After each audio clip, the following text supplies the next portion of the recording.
బాబు చెప్పు, గవర్నమెంట్ వచ్చి 14 నెలలు అవుతుంది, ఎట్లా అనిపిస్తుంది మరి? ఉద్యోగాలు ఇస్తుండు, మంచి పనులు చేస్తుండు కదా. ఆ ఉద్యోగాలు గత ప్రభుత్వం ఇచ్చినాయి అంటారు కానీ మరి.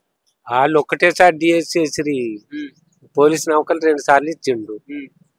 ఇలా ఈయన ఇప్పుడు వచ్చినాక 1 సంవత్సరం లోపలే 55,000 ఉద్యోగాలు ఇచ్చిండు అని చెప్తాడు కదా.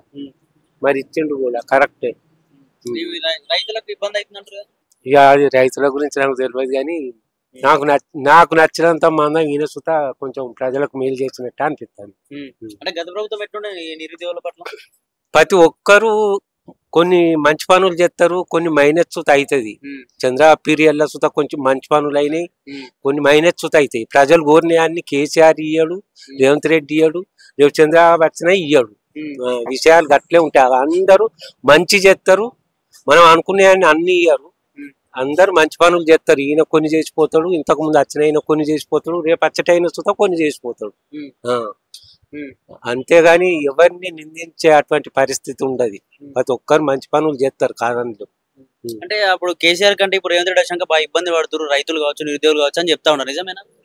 విద్యార్థులకు ఫుడ్ విషయంలో కానీ చదువు మీద కానీ ఫోకస్ పెట్టింటూ గవర్నమెంట్ ఉద్యోగాలు ఇస్తుండు కదా. మరి పథకాల సంగతి ఏంటి?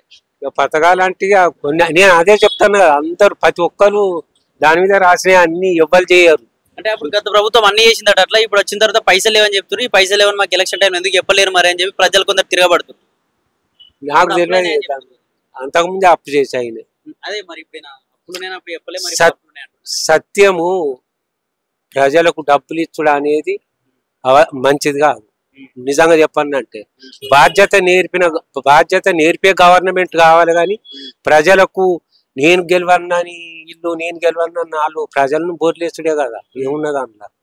ఇక ఇవన్నీ అనే దానికన్నా ప్రతి ఒక్క మినిస్టర్ మంచి పనులు చేస్తాడు, కొన్ని వదులుకుంటారు, కొన్ని చేస్తారు, అంతే. ఖరాబ్ ఇవ్వాలి కాదు. ఇప్పుడు 10 రాస్తే 10 నేను చేస్తాను, నేను 5 చేస్తా, 5 పక్కకు పెడతా. వాళ్ళు 5 చేసి 5 పక్కకు పెట్టారు, ఈయన 5 చేస్తాడు, 5 పక్కకు పెడతా. అందులో తప్పు ఎవరిది కాదు. నేను ఎవరిని ఖరాబ్ అంటలేను. రేపు నా అటువంటి వాడు అధికారి అయినా అన్ని చెయ్యడే. అందులో అన్ని పనులు కావాలంటే ప్రజలకు డబ్బులు ఇచ్చు మానుకోవాలి. ఫస్ట్ ఉచితాలు మానుకుంటే ప్రజలకు పనులు అవుతాయి. ప్రజలకు డబ్బులు ఇచ్చుడు అనే వ్యవస్థ బంద్ అయినాడు అభివృద్ధి అనేది అనిపిస్తుంది.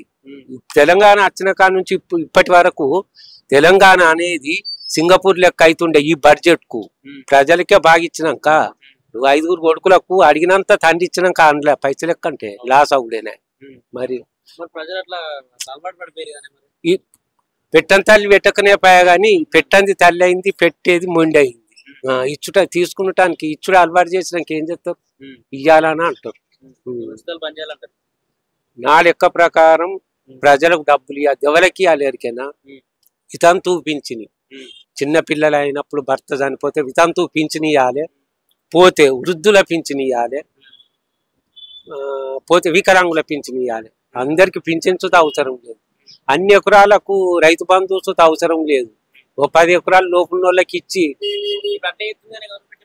చేస్తారు కదా. నా ఒపీనియన్ అయితే అట్లా ఉంది. ఇప్పుడు 100 ఎకరాలు ఉన్నోనికి దేవుడా గరీబ్ వాడు 100 ఎకరాలు ఉన్నోడు ఇక గరీబోని చూసి 100 ఎకరాల వాళ్ళకి ఇచ్చినట్టేనే. కానీ ప్రతి ఒక్కరు కొన్ని మంచి చేస్తారు, కొన్ని మైనస్ అవుతాయి. అట్లా రేవంత్ రెడ్డి ఖరాబ్ అని కాదు, కేసీఆర్ ఖరాబ్ అని కాదు, రేపు బీజేపీ గవర్నమెంట్ వచ్చినా ఖరాబ్ కాదు. ప్రతి ఒక్కరు అన్ని చేయరు అట్లా.